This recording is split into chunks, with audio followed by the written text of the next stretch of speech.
अख्खा घोळ शरद पवारांनी घातलाय, अख्खा घोळ काकाने घातलाय. ठाकरे समोर कुठलाच पर्याय शिल्लक ठेवला नाही. यालाच तर शरद पवार म्हणतात.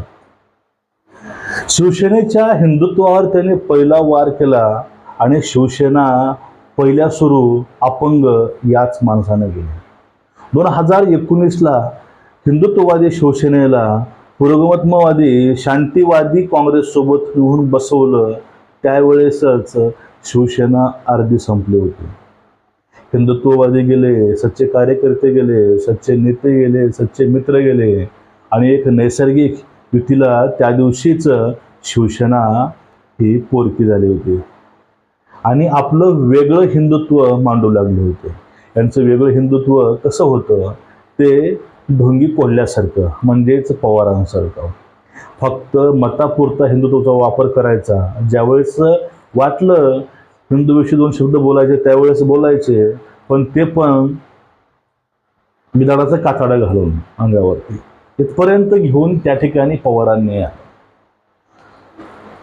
या ठिकाणी जनतेपासून जे नाळ होती ती नाळ तोडली गेली आणि ती नाळ मतदारांमध्ये दिसली. मतामध्ये लोकांची तफावत, दुरावलेला मतदार, दुरावलेले हिंदू, दुरावलेले शिवसैनिक आणि निष्ठावंत कार्यकर्ते हे त्यापासून नाराज होते. काही लोकांना तरी युती मान्यच नव्हती, काही लोकांना हा निर्णयही मान्य नव्हता. तो निर्णय ठाकरेंनी 2019मध्ये घेतला होता. सर्व जे आहे ते ठाकरेचं हे लोकप्रिय हे जे काही आहे ते पवारांनी केलं. कारण अर्ध्या हळदीनं हरपळणारे किंवा हरवणारे माणसं जे असतात ते लहान लहान यशानं किंवा दिखाव्यानं एवढे खुश होतात, तेच ठाकरेंचं तंतोतंत झालं.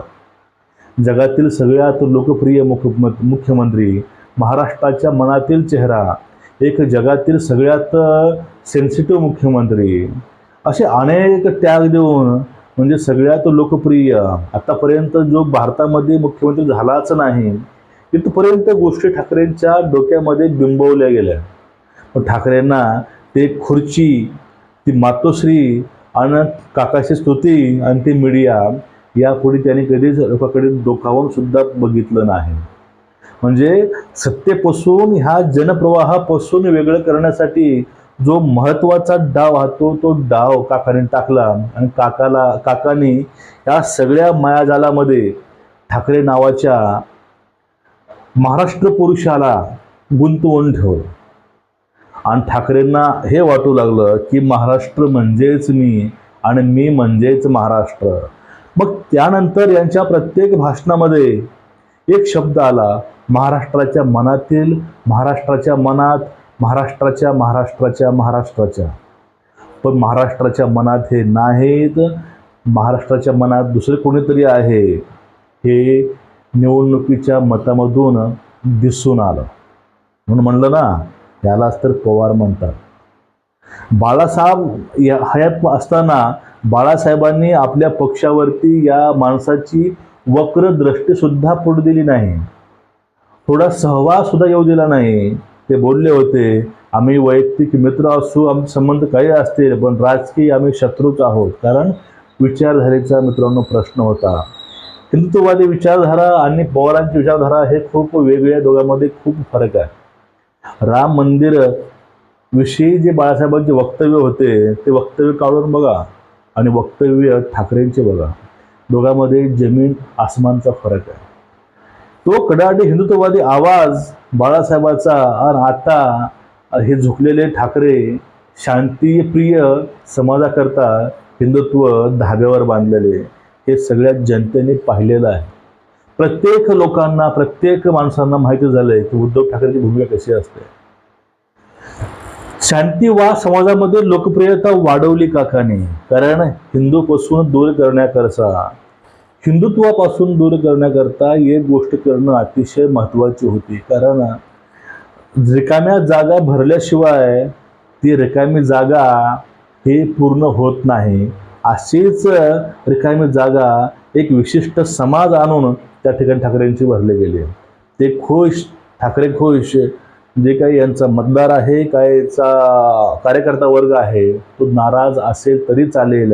कारण एक म्हण आहे, एक नवीन जो मुसलमान असतो झालेला तो नेहमी अल्लाह अल्लाह अल्लाह म्हणत असतो.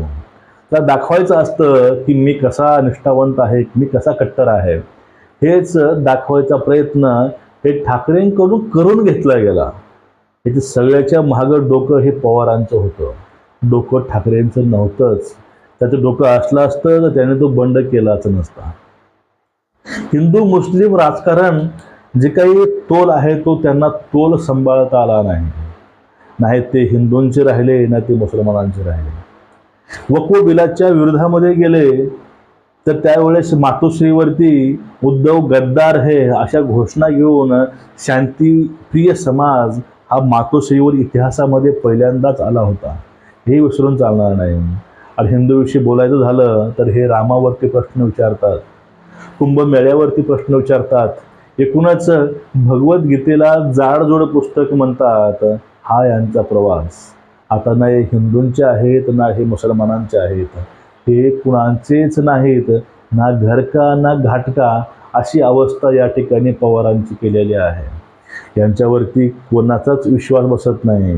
हे आज विश्वासहीन आहेत. हे सुद्धा तीच सगळं डोकं यामागे पवारांचं आहे हे समजून घ्यायला हवं मित्रांनो. कारण पवारांच्या इशाऱ्यावरती राऊत चालायचा आणि राऊताच्या इशाऱ्यावरती ही शिवसेना चालत आहे आत्ताही. एक उदाहरण घेऊन घ्या. आदित्य ठाकरे वारंवार बोलले की आपल्या पक्षाचं मनुष्यबळ जास्त आहे, आता खासदार राज्यसभेचा हा आपलाच पाहिजे. पण जे राऊत बोलले तेच झालं. 10 आमदार असताना सुद्धा या ठिकाणी काकालाच त्या ठिकाणी राज्यसेवा द्यावी लागली.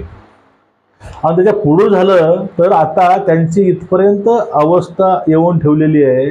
ज्यांनी आपल्याला ताणू हाणलं होतं, रडवलं होतं, ते मोहित कंबोज यांच्या वाढदिवसाला त्यांना जाऊन केक खायला थोडीशी शरम नाही वाटली का? ते कार्यकर्ते, ते शिवसैनिक ज्यांनी यांच्यामुळं त्यांच्या विरोधामध्ये ॲक्शन घेतली होती आणि त्यांच्यावरती अजूनही केसेस चालू आहेत, तो कार्यकर्ता, तो शिवसैनिक आज यांना शिव्या घालत आहे. हेच म्हणजे हिंदुत्वापासून, महाराष्ट्रापासून, महाराष्ट्र धर्मापासून हे यांना तोडायचं काम जर कोणी केलं असेल ते पवार साहेब आहे.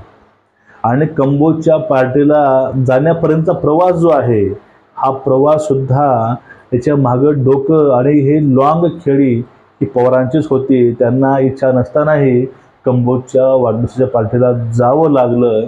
इथपर्यंत मजबुरी ह्या शरद पवार नावाच्या एका राजकारण्यानं, ह्या राजकारणातील एका चाणक्य माणसानं अखेर बाळासाहेबांच्या शिवसेनेची अशी अवस्था करून ठेवली. सॉरी, मी आता बोललो बाळासाहेबांची शिवसेना, या ठिकाणी मला दुरुस्त करून उद्धव साहेबांची शिवसेना असं म्हणावं लागेल. तर बाळासाहेबांचे विचार अजूनही तेवत आहेत एकनाथ शिंदे यांच्या माध्यमातून खऱ्या शिवसेनेकडे.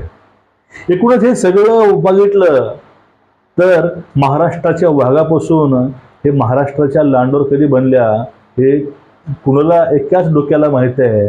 आणि त्या डोक्याचा काटा काढला ते म्हणजे पवार साहेब. म्हणून तुम्हाला मी वाक्य बोललो पहिलं, अख्खा गोळ हा पवारांनी घातला आहे. ठाकरे समोर आता कोणताच पर्याय उरला नाही. ठाकरे ना हिंदूचे राहिले ना मुसलमानांचे. राजकारण धोक्यात आलं आहे. यालाच तर शरद पवार म्हणतात.